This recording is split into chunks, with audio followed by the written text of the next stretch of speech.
en Interés Común. En esta ocasión estamos con Fernando Arrunategui, quien es decano de Gestión de la Facultad del Instituto San Ignacio de Loyola. Fernando, gracias por estar acá. Por nada, Carlos. Encantado de estar en este nuevo espacio de radioprogramas. Mira, Fernando, yo veía ayer en la televisión un reportaje en donde una señora decía que había utilizado la tarjeta de crédito, ¿no? Que estaba pensando inclusive en suicidarse. Las tasas de interés son tan altas que a uno lo llevan y lo pongan a quitarse la vida.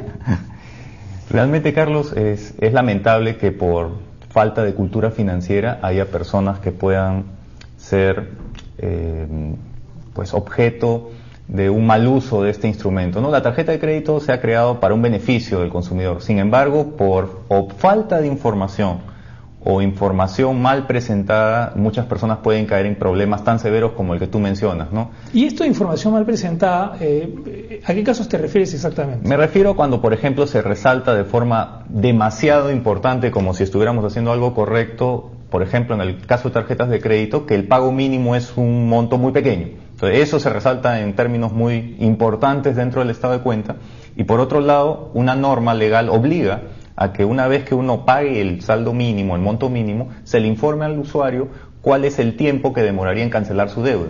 Yo te he traído ahí un ejemplo. Tú me presentabas, Fernando, tuvo la gentileza de traer un documento y decía, este pago, hablaba de 168 soles, y decía que uno tiene que pagar esto durante 108 meses. 108 meses. Ahí, Carlos, ¿qué es lo que yo llamo la atención en todo caso de las entidades financieras? Yo sé que hay entidades financieras que hacen bien su trabajo en términos de transparencia, pero también hay otras que, como repito, resaltan de forma asimétrica información que puede ser conveniente para la empresa. O sea, ponen grandazo cuál es el monto mínimo a pagar, y en letras diminutas que ahí están, cuánto es el tiempo que se demoraría en pagar uno si es que solamente cancela ese monto que se ha resaltado tan grande.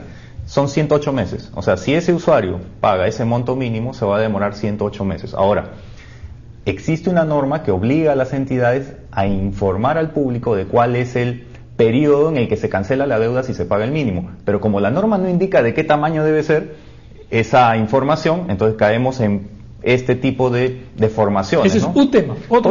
Otro tema está vinculado a los intereses. Muchas veces, si yo le pregunto a un usuario cuál es la tasa de interés que está pagando por su tarjeta, pues muchas veces no lo sabe. Yo he encontrado que en la mayoría de estados de cuenta o está en la parte posterior o está en una segunda página. Quiere decir que esa información, que también es obligatoria registrar de acuerdo a las normas de la Superintendencia de Banca y Seguros, se informa de una manera bastante subordinada. Lo que se informa primero es lo que la entidad financiera quiere resaltar. Creo que en aras de un mejor uso por parte de los peruanos de este instrumento tan valioso que es la tarjeta, deberíamos, como entidades financieras, sin esperar una regulación, pues brindar información proporcionada. Si yo voy a resaltar el monto mínimo, también debo resaltar en igual proporción el lapso de tiempo que me va a demorar cancelar. Una pregunta, ¿y no existe un código del consumidor? Porque lo que está diciendo es el monto mínimo en grandazo, el tiempo, el monto mínimo en chiquitito, una pastilla de chiquitolina, y la tasa de interés en la parte posterior, en la última página de una guía telefónica. De dos o tres y el Código del Consumidor no dice nada en relación a eso.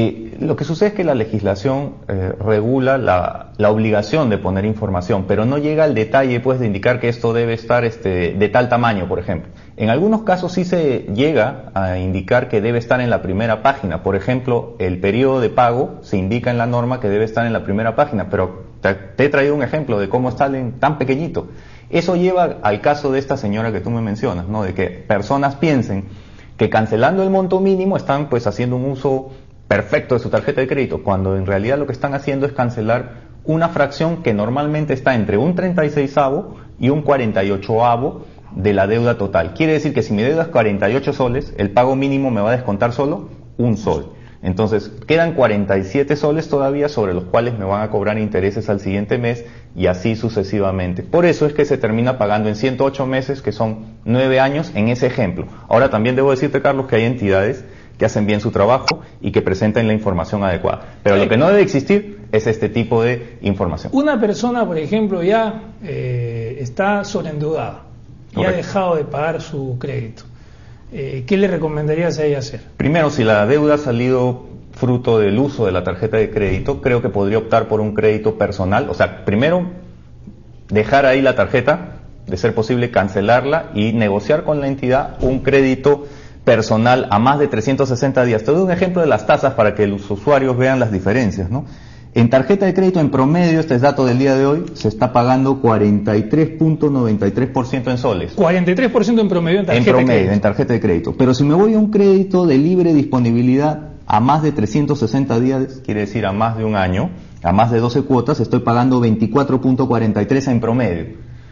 Entonces, si yo me he endeudado mucho con la tarjeta de crédito, la velocidad de crecimiento de los intereses de esa tarjeta es casi el doble si yo lo comparo contra un crédito personal a más de 360 días. Ipso facto cancelarla. Yo digo, cancélelo y saque un crédito inmediatamente y páguele a la entidad con ese crédito y quede pagando ya no 43.93 sino 24 punto y pico, que puede variar. Porque, Carlos, otra cosa que deben saber los usuarios, los consumidores de tarjetas y de cualquier crédito, es que uno tiene un activo frente a la entidad financiera, es su prestigio. Eso se llama su historial crediticio. Cuando uno es buen pagador, entonces uno puede negociar con las entidades. Todas las entidades van a querer tener a esa persona como cliente. Y uno puede, si está pagando una tasa de interés en una entidad, ir a otra y decirle, mira, me están cobrando, por decir, 15. ¿Cuánto me cobras tú? 13, supuestamente porque soy un buen pagador. Pero si yo me descuido, dejo de pagar siempre y tengo 4 o 5 tarjetas por ahí desordenadas, ese activo que tengo, que es mi prestigio, mi historial crediticio, se va deteriorando y entonces ya no me van a prestar o me van a prestar, pero a tasas más altas que a todo el mundo, más que el promedio incluso. Muchísimas gracias por estar aquí. No tienes por qué, Carlos. Ha sido Fernando Arrunategui en una presentación bastante didáctica y académica en relación al tema de la tarjeta de crédito.